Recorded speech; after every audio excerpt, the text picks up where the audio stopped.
நம்ம இன்றைக்கி என்ன பண்ண போகிறோன்னா நம்ம தொன்னை பிரியாணி தான் செய்ய போகிறோம். எப்போவுமே தொன்னை பிரியாணி வந்து பாஸ்மதியில் செய்ய மாட்டாங்க, சீரக சம்பா அரிசியில் தான் செய்வாங்க. வீட்டில் பாஸ்மதி ரைஸ் தான் இருந்தது. இதுலேயும் செய்யுங்க, நல்லா தான் இருக்கும். செஞ்சு பாருங்கள் ஒரு முறை. வாங்க எப்படி செய்யலான்னு பார்த்துக்கலாம். அரிசி நான் 2 டம்ளர் எடுத்திருக்கேன். இல்லை 2 டம்ளர் எடுத்திருக்கேன். சராசரியாக 400 கிராம் இருக்கும். 400 கிராம் 450 கிராம் இருக்கலாம். சரிங்களா? 2 டம்ளர் எடுத்துருக்கேன். எடுத்து நல்லா வந்து அரை மணி நேரம் நான் ஊற வச்சுருக்கேன். இந்த மாதிரி நல்லா அரை மணி நேரம் நல்லா ஊறணும். ரொம்ப போட்டு கசக்காமல், கழுவுறேங்கிற பேரில் போட்டு கசக்கி எடுக்காமல் நம்ம லைட்டாக கழுவி நம்ம வச்சுருக்கோம். அது அரை மணி நேரம் ஊறிட்டுருக்கு. அதை ஒரு பக்கம் வச்சிடலாம். நம்ம இப்போ வந்து நம்ம சிக்கன் நல்லா கழுவி சுத்தம் பண்ணி வச்சுருக்கேன். இந்த சிக்கனில் வந்து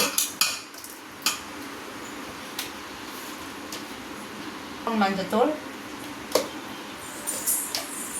1 ஸ்பூன் மிளகாத்தூள், காரம் போட்டுக்கணும். ஏன்னா நம்ம வந்து திரும்ப பச்சை மிளகாய் நம்ம அரைக்க வேண்டியிருக்கு. அதனால் நீங்கள் வந்து காரம் மட்டும் பார்த்து போட்டுக்கோங்க. இதில் இஞ்சி பூண்டு இதிலையே மிக்ஸ் பண்ணிடலாம். இஞ்சி பூண்டு பேஸ்ட் தனியாக நம்ம போடணும்னு அவசியம் இல்லை. இதில் 1 ஸ்பூன் போட்டுடலாம். 1 ஸ்பூன் தயிர்,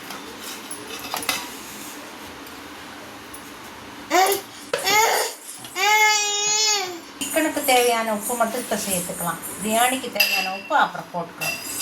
ஏன்னா நம்ம இப்போவே ரொம்ப உப்பு போட்டோம்னா நம்ம திரும்ப வந்து நம்ம போடும்போது ரொம்ப அதிகமாகிடும். இதை நல்லா நம்ம பிசைஞ்சிடலாம். இது அரை மணி நேரம் ஊறட்டும். அரை மணி நேரம் ஊறணும்னு அவசியம் இல்லை. நம்ம அப்படியே செய்ய ஆரம்பித்தோம்னா அது கரெக்டாக இருக்கும். சிக்கன் தானே, மட்டனாக தான் நம்ம வேக வச்சு நம்ம போடணும். மட்டன்லேயும் செய்யலாம் தொன்னை பிரியாணி. எல்லாம் போட்டு ஒரு தட்டினாலும் வெந்துடும் சீக்கிரம். பாதாக இருக்கான்னு பார்த்துக்கோங்க. போட்டு இருக்கட்டும், ஆட் பண்ணிடலாம். இதுக்கு தேவையான நம்ம மசாலா அரைச்சிக்க போகிறோம். அதாவது ஒரு சின்ன ஜார் எடுத்து ட்ரையாக அரைச்சி பொடி பண்ணி வச்சுக்கணும். 3 பட்டை, 3 ஏலக்காய், ஒரு பிரிஞ்சி இலை, கொஞ்சமாக மிளகு, கொஞ்சம் ஜீரகம், கொஞ்சம் சோம்பு, கிராம்புல எப்போவுமே எனக்கு பிரியாணியில் கிராம்புவோட ஸ்மெல்லும் பிடிக்கிறதில்ல, அந்த காட்டும் ஒரு மாதிரி இருக்குது. உங்களுக்கு தேவைன்னா நீங்கள் 2 கிராம்போ 3 கிராம்போ சேர்த்துக்கலாம். இதை நம்ம ட்ரையாக பவுடர் பண்ணிக்கலாம். இதுதான் மாவு போட்டுக்கிறோம். நம்ம வேறு எந்த பிரியாணி மசாலாவும் ஆட் பண்ண போகிறதில்ல. அந்த ஜாரில் கொஞ்சம் புதினாலாம் அளவாக போட்டாலே போதும். கொஞ்சம் மல்லி, 2 சேர்ந்து ஒரு கைப்பிடி அளவு போடுங்க போதும். நம்ம இஞ்சி பூண்டு பேஸ்ட்டு சிக்கனில் போட்டிருக்கனால இதில் கொஞ்சம் அளவாக போட்டுக்கலாம். சரிங்களா? நிறைய போட வேணாம், லைட்டாக. எப்போவுமே பிரியாணிக்கு இந்த 400 கிராம் அரிசிக்கு 3 ஸ்பூன் தேவைப்படும். நான் அதில் ஒரு 1.5 ஸ்பூன் போட்டிருக்கேன். இதில் ஒரு 1/2 ஸ்பூன் போட்டிருக்கேன். தாளிக்கும் போது ஒரு 1/2 ஸ்பூன் போட்டுருவேன். அது இல்லாமல் 3 பச்சை மிளகாய் போட்டுக்கலாம். நம்ம காரம் பார்த்துக்கலாம். நம்ம இதில் வேறு சேர்த்துருக்கோம் காரம். அதனால் ஒரு சின்னதாக ஒன்று போட்டிருக்கேன். போதும். போட்டு நல்லா இதை வந்து நைஸ் பேஸ்ட்டாக அரைச்சிக்கலாம். இதோட கொஞ்சம் ஒரு கைப்பிடி அளவு வெங்காயம். நம்ம இதுலேயும் வெங்காயம் போட்டு அரைக்கணும். தாளிச்ச உடவும் வெங்காயம் ஆட் பண்ணிக்கணும். இதை நல்லா பேஸ்ட்டாக அரைச்சிக்கலாம். பாருங்க, நல்லா நைஸான பேஸ்ட்டாக இருக்குது. நல்லா அரைச்சிக்கலாம். நம்ம அப்படி தண்ணி சேர்க்கும் போது இந்த ஜாரை கழுவி ஊற்றிக்கிடலாம். அந்த சோம்பெல்லாம் இருந்தது இல்லையா, பட்டை, சோம்பு, கிராம்பு எல்லாம் இருந்தது இல்லைங்களா, அதை வந்து நம்ம ட்ரை பேஸ்ட்டாக பவுடராக போட்டுக்கலாம்.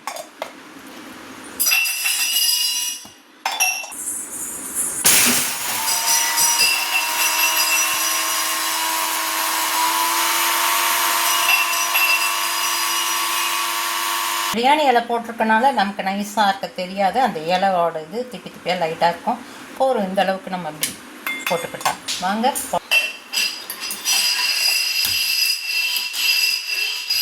1/2 நம்ம இப்போ ஒரு பேன் வச்சுருக்கோம். பேன் வச்சு நம்ம ஆயில் சேர்த்துக்க போகிறோம். ஆயில் வந்து ஒரு 75 கிராம் ஆயில் ஊற்றுங்க, சரிங்களா? அப்போ தான் அது சாப்பாடு உதிரியாக வரும்.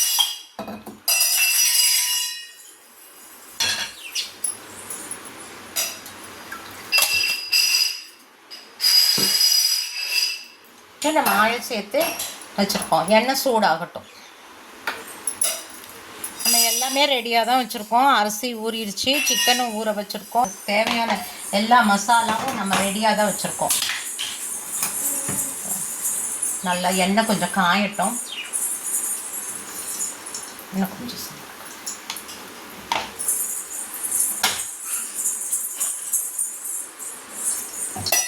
சூடாயிருச்சு. நம்ம எண்ணெய் போட்டுக்கலாம். இப்போ முதல்ல பிரியாணி பண்ணோம்னா நம்ம பட்டை சோம்பு எல்லாம் முதலே சேர்த்துருவோம்.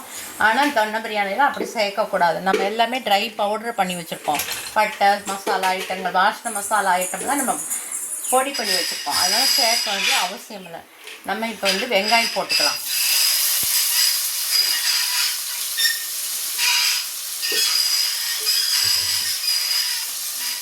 இந்த வெங்காயம் வந்து நல்லாவே ரெட்டிஷ் ஆகட்டும். நம்ம எப்பவும் பண்ணுவோம் பிரியாணி அதே மாதிரி அந்த கலர் கொண்டு வந்துடலாங்க. ஏன்னா வெங்காயத்தோட கலர் தான் பிரியாணியோட இந்த ப்ரௌன் கலராக வர்றது.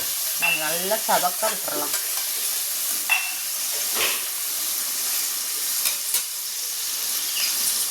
இதுக்கு தகுந்த மாதிரி உப்பு சேர்த்துக்கலாம். நம்ம ஆல்ரெடி நம்ம சிக்கனில் உப்பு சேர்த்துருக்கோம். அதனால் நம்ம பார்த்து தான் போடணும். சிக்கனெல்லாம் நல்லா சவக்கட்டும், நல்லா செவந்து வரட்டும். நம்ம அப்புறம் நமக்கு இப்போ வெங்காயம் நல்லா செவந்து வந்துருச்சு. இவ்வளோ சவப்பு இருக்கணும். நல்லா நீங்கள் கறி இருக்குன்னுலாம் நினைக்காதீங்க. இது செவந்து இருக்குது, அவ்வளோதான். நல்லா இருக்குது. அந்த மாதிரி வதக்கி விட்டாச்சு. இனி நம்ம ஒரு பொருளாக நம்ம சேர்த்துக்கலாம். இதில் நம்ம தக்காளி சேர்த்துக்கலாம். தக்காளி ரொம்ப சேர்க்க வேணாம். தக்காளி ரொம்ப அதிகமாக சேர்த்தோம்னா நமக்கு தக்காளி சாதம் மாதிரி டேஸ்ட் வந்துடும். அதனால நம்ம தக்காளி இந்த அளவுக்கு சேர்த்துக்கிட்டா போதும். இந்த தக்காளி வந்து நல்லா வதக்கி விட்டுக்கலாம். ஸ்டவ்வை கொஞ்சம் சிம் பண்ணி வச்சுக்கோங்க. அதே போல் பெரிய பர்னரில் போட வேண்டாம். நான் வெங்காயம் வதக்கிறதுக்காக பெரிய பர்னரில் போட்டேன். மீடியமான பர்னரில் போடுங்க. அப்போ தான் நல்லா வந்து பொருள் நல்லா வேகவும் செய்யும், சாஃப்டாகவும் இருக்கும்.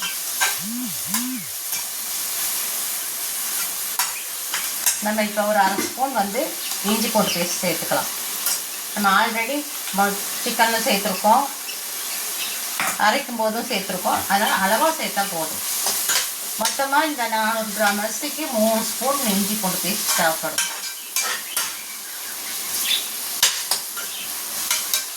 போதும். இந்த அளவுக்கு வதங்கினா போதும். நம்ம அடுத்த பொருள் சேர்த்துக்கலாம். அடுத்தது நம்ம ட்ரையாக பவுடர் பண்ணி வச்சுருக்கோம் பார்த்தீங்களா, அந்த பவுடரை நம்ம போட்டுக்கிறோம். அப்போ ஸ்டவ் வந்து மீடியம் ஹீட்டில் தான் இருக்கணும்.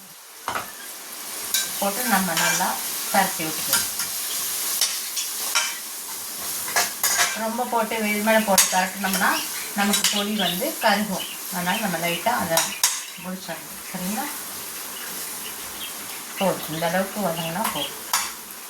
நம்ம அடுத்து இந்த பேஸ்ட் கலந்துக்கலாம். நம்ம பச்சை மிளகாய் இதெல்லாம் போட்டிருந்தோம் இல்லையா, பச்சை மிளகாய், கொத்தமல்லி, புதினா, இஞ்சி பூண்டு பேஸ்ட் போட்டோம். அதை போட்டு நம்ம நல்லா வதக்கிக்கலாம்.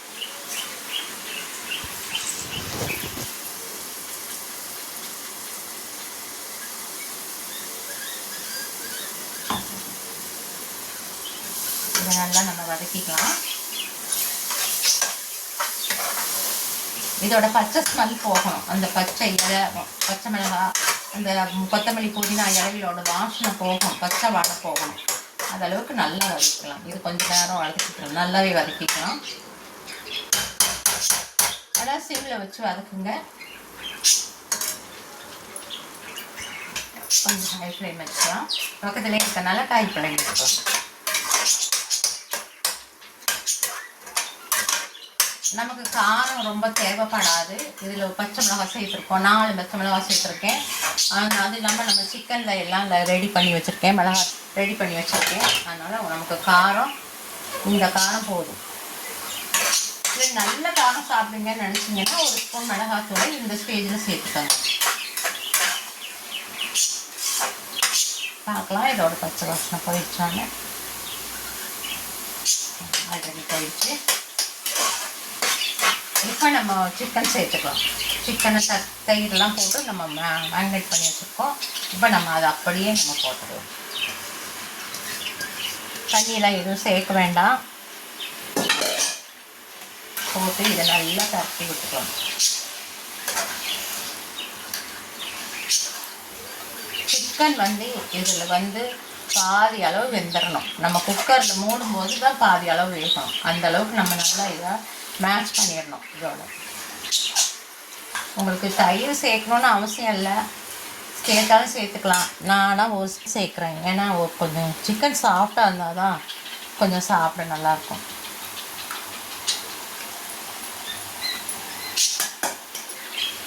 நம்ம அதிலேயே தயிர் சேர்த்து தான் இருக்கோம். நீட்டு நான் கொஞ்சம் தயிர் சேர்த்துருக்கேன். நல்லா பரட்டிக்கலாம்.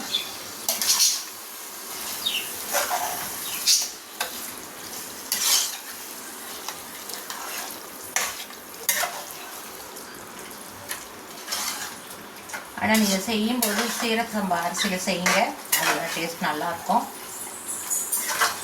சீரக சம்பா அரிசி இல்லாதனால தான் நான் சரி இந்த அரிசியில் செஞ்சுருக்கேன். நல்லா வேகட்டும். இந்த ஸ்டேஜில் கொஞ்சம் உப்பு பார்த்துக்கோங்க. லைட்டாக உப்பு போட்டுக்கலாம். நம்ம உப்பு மட்டும் நம்ம பார்த்து தான் போட்டுக்கணும். நம்ம அவசரப்பட்டு நம்ம உப்பு போட்டுட்டோம்னா உப்பாயிடும். உப்பு கம்மியாக இருந்தால் கூட நம்ம அரிசி கொதிக்கும் போது ரெடி பண்ணிடலாம்.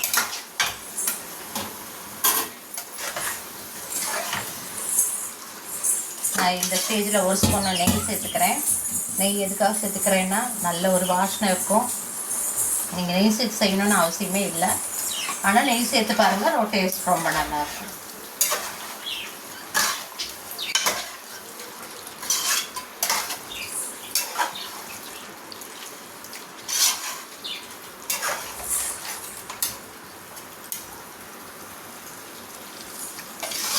உப்பு கரெக்டாக இருக்குது. நல்லா ஒரு 2 நிமிஷம் பரட்டிக்கலாம் அடுப்பில். நம்ம இந்த ஸ்டேஜில் நம்ம எலுமிச்சம்பழம் புழிஞ்சு விட்டுக்கிறோம்.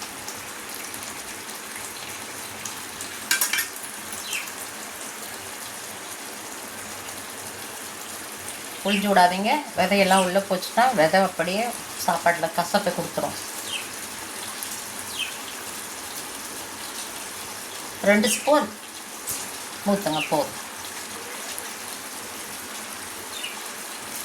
இந்த தண்ணி ஃபுல்லாக கொஞ்சம் ட்ரை ஆகணும். ட்ரை ஆன அப்புறம் தான் நம்ம ஜீரக சம்பா அரிசியாக இருந்தால் நம்ம ட்ரை பண்ணிவிட்டு அரிசியை போட்டு நல்லா வதக்கிக்கலாம். நம்ம இப்போ பாஸ்மதி ரைஸுங்கிறனால நம்ம தண்ணியை நல்லா கொதிக்க வச்சு போடலாம், சரிங்களா? ஏன்னா பாஸ்மதி ரைஸ் ரொம்ப சாஃப்டாக இருக்கா, நம்ம போட்டு 2 பரட்டினோம்னா சாதம் உடஞ்சிரும்.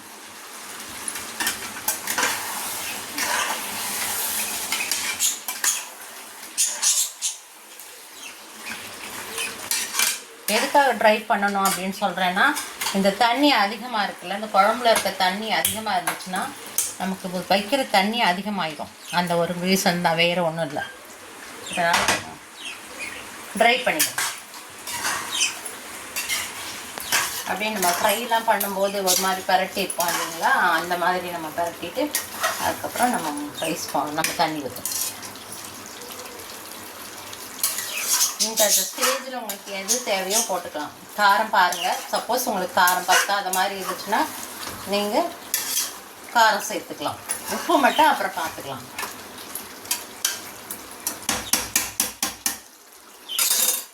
இருக்கட்டும் ஒரு 5 நிமிஷம். இப்போ நல்லா எண்ணெய் கட்டிடுச்சு. நம்ம இப்போ தண்ணி சேர்த்துக்கிடலாம், சரியா? 2 டம்ளர் அரிசி போட்டிருந்தேன். டம்ளர் அரிசியில் 2 டம்ளர் போட்டிருக்கேன். இப்போ நமக்கு இது எவ்வளோ போடணும்னா, இந்த ஜூஸ் எல்லாம் ஒரு 1/2 டம்ளருக்கு இருக்கும். நம்ம சேர்த்துக்கிறோம் ஃபஸ்ட்டு.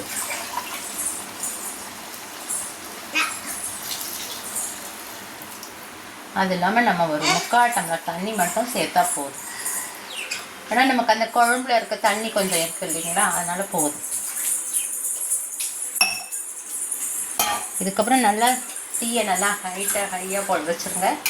வச்சுட்டு நல்லா ஒரு பரட்டி விட்டுக்கோங்க. இது நல்லா கொதிக்கட்டும். கொதிக்கும் போது அரிசி போட்டோம்னா அரிசி உடஞ்சி போகாது. இந்த தண்ணி நல்லா கொதிக்காமல் நீங்கள் போட்டிங்கன்னா அரிசி வந்து உடஞ்சும் போகும், வேகாது. இப்போ நீங்கள் உப்பு பார்த்துக்கலாம். உப்பு தேவைப்படுது.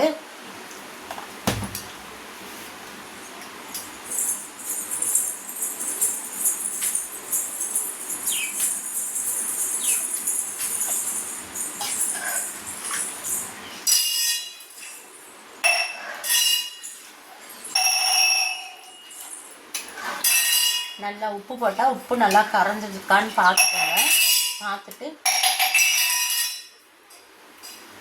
எப்போவுமே பிரியாணிக்கு வந்து அந்த உப்பு வந்து டேஸ்ட் வந்து ஒரு கல் கொஞ்சம் நம்ம வச்சோம்னா உப்பு கரிக்கிற மாதிரி இருக்கணும். அப்போ தான் அது சாதத்தில் உப்பு சாப்பிட்டு கரெக்டாக இருக்கும். நம்ம குழம்புல உப்பு அதிகமாக இருக்குன்னு நம்ம நினைக்கக்கூடாது.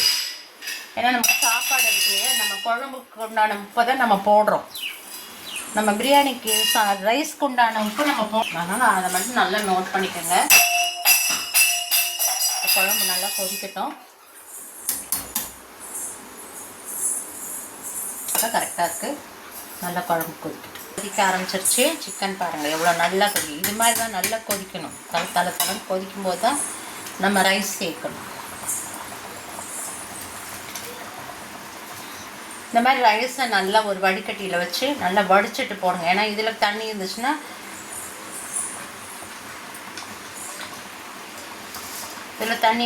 அது இன்னும் கொஞ்சம் அதிகமாகிடும்.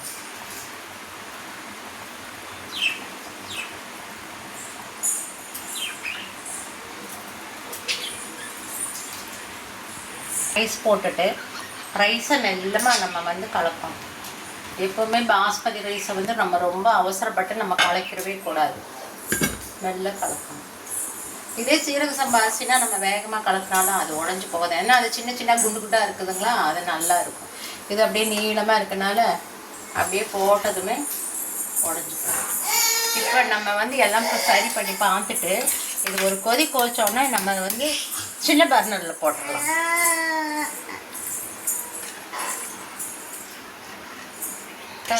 பர்ஃபெக்டாக இருக்குது. நல்லா கொதிக்கட்டும், ரைஸ் கொதிக்கட்டும்.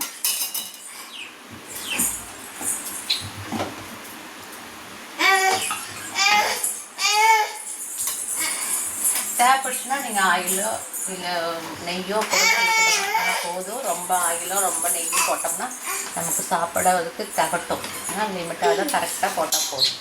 மொத்தமாக 75 ஆயில், ஒரு 4 ஸ்பூன் நெய் போட்டிருக்கேன்.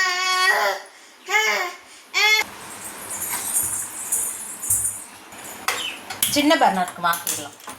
ஏன்னா ரொம்ப ஹீட் போடும்போது நமக்கு அடி பிடிக்குது. அதுதான் ரீசன், வேறு ஒன்றும் இல்லை. நம்ம இந்த மாதிரி பண்ண ஸ்லோ ஃபயராக இருந்துச்சுன்னா உங்களுக்கு வந்து அடி பிடிக்காது.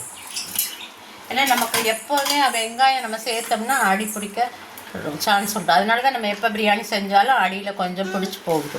அதனால் நீங்கள் எப்போவுமே மாற்றிடுங்க உடனே. நானே நிறைய முறை அந்த மாதிரி அடி பிடிச்சிருக்கு. அதுக்கப்புறம் நானாகவே மாற்றி செஞ்சு இந்த மாதிரி இருக்குது அப்படிங்கிறத நான் தெரிஞ்சுக்கிட்டேன்.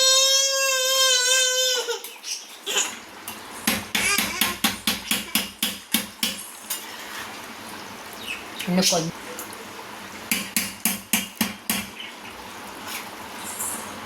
நீங்கள் நான் தம்மில் கூட போட்டிருக்கலாம். தம்மில் போட்டோம்னா இன்னும் கொஞ்சம் நம்ம தண்ணி கொஞ்சம் ஆட் பண்ணணும்.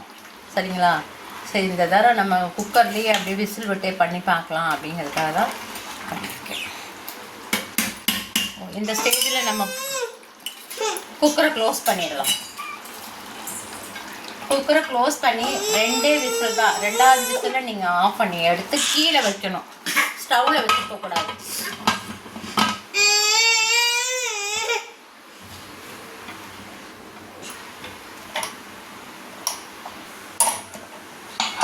இப்போ நம்ம வெயிட் போட்டு கரெக்டாக 2 விசில் நல்லா சின்ன பர்னரில் ஃபுல்லில் வச்சு விட்ருங்க. நல்லா விசில் வந்தது நம்ம ஸ்டவ் ஆஃப் பண்ணிடலாம். ஆஃப் பண்ணிவிட்டு நம்ம அப்படியே இறக்கி வச்சிடலாம். இறக்கி வச்சுட்டு நம்ம அதுவாக க்ளோஸ் பண்ணியிருக்கோம்ல, ஆட்டோமேட்டிக்காக நமக்கு திறக்க வரும்போது திறக்கணும். திறந்ததுக்கப்புறம் ஒரு ஒர்க் இருக்குது. திறக்கின உடனே இந்த மாதிரி ஒரு டவலை வச்சு நம்ம ஒரு தரம் போட்டு நம்ம எடுத்துக்கிட்டோம்னா சாப்பாடை வந்து அந்த ஈரம் வந்து அப்சர்வ் ஆகிடும். பாருங்கள் சாப்பாடு எப்படி வந்திருக்குன்னு பாருங்கள். நல்லா பிரியாணி பாருங்கள் எவ்வளோ சூப்பராக வந்திருக்குன்னு பாருங்கள். ரைஸும் நல்லா இருக்கும். சாதம்லாம் உடையில பாருங்கள் எவ்வளோ நல்லா இருக்குது பாருங்கள். சூப்பராக வந்திருக்கு பிரியாணி. நல்லா நம்ம ஒரு தடவை பெரட்டி விட்டுட்டு நம்ம வந்து உடனடியாக நம்ம மாற்றிக்கணும். எப்போவுமே அப்படி பண்ணணும். அப்போ தான் பிரியாணி நல்லாயிருக்கும். நீங்கள் சாப்பிட்ற வரைக்கும் நீங்கள் என்ன பண்ணுறீங்க அப்படின்னா அந்த ஈரத்துணி தம் கொஞ்சம் இருக்கணும். அது எப்படின்னா நம்ம இந்த சாதத்தில் ரொம்ப தண்ணி இருந்தால் அந்த ஈரத்துணி கரெக்ட் பண்ணிடும் அந்த ஹீட்டில் இருக்கட்டும். நீங்கள் தொன்னை பிரியாணி ரெடி ஆகிடுச்சு. நான் இன்னொரு முறை உங்களுக்கு ஜீரக சம்பா ரைஸில் நான் போட்டு காமிக்கிறேன். பாருங்கள் எவ்வளோ நல்லா வந்திருக்கு பாருங்கள். பிரியாணி சூப்பராக இருக்குல்ல. வாங்க சாப்பிடலாம். பாருங்கள் அரிசியெல்லாம் பாருங்கள் எவ்வளோ நீளமாக இருக்குது பாருங்கள். நீங்கள் ஒரு முறை வந்து செஞ்சு சாப்பிட்டு பாருங்கள். சாப்பிட்டுட்டு உங்கள் கமெண்ட்ஸ் கொடுங்க. சிபிஎஸ் சூப்பர் கிச்சனை வந்து லைக் பண்ணுங்கள், சப்ஸ்கிரைப் பண்ணுங்கள், கமெண்ட்ஸ் கொடுங்க. முக்கியமாக கமெண்ட்ஸ் கொடுங்க. அது நல்லா இருக்கா நல்லா இல்லையா, பார்க்க நல்லா இருக்கா, சொன்ன இது அந்த மாதிரி தொன்னை பிரியாணி மாதிரி இருக்காங்கிற கமெண்ட்ஸானு கொடுங்க. Okay, thank you.